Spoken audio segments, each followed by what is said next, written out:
मैं चलूं? उसने जाने के लिए पूछा।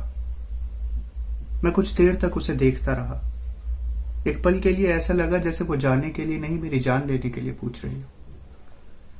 मैंने ना में सिर हिलाया और उसकी दोनों हथेलियों को अपनी हथेलियों में कस कर बंद कर लिया।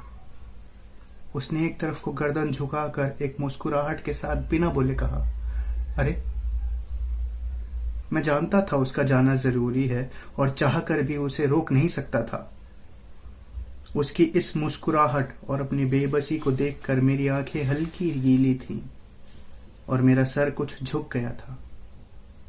उसने मेरी ठोड़ी को कुछ इस तरह से ऊपर उठाया जैसे एक माँ अपने रूठे हुए बच्चे को मनाती है। मैं अगले ही क्षण में उस बच्चे जैसा हो गया और उसने एक माँ का रूप धर लिया। जैसे ही मेरी गीली आंखें उसकी सूखी आंखों से मिली, मैंने एक बार और ना में सर हिलाया। अब शायद मेरी बेबसी हमारे हाथों के जरिए उसकी मुस्कुराहट पर जीत हासिल कर चुकी थी। मैंने मौके का फायदा उठाकर उसके माथे को चूमा और अपनी बेबसी को मुस्कुराहट में बदलते हुए कहा, तुम जाओ।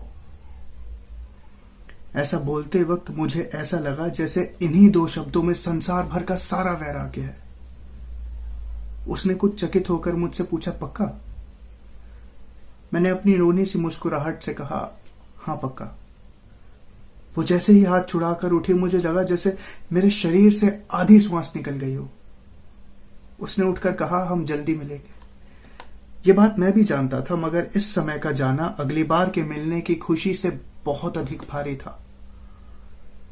मैंने जैसे ही हाँ कहा, वो जाने के लिए मुड़ी और मेरी आंखें रुंध गईं। मैं उसका नाम लेकर उसे पुकारना चाहता था, मगर मेरे गले से कोई शब्द ही नहीं निकले।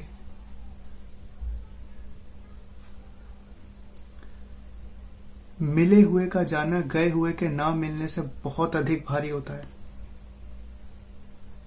हम हमेशा मिलने की तैयारियां करते हैं, जाने की नहीं, क्योंकि जाना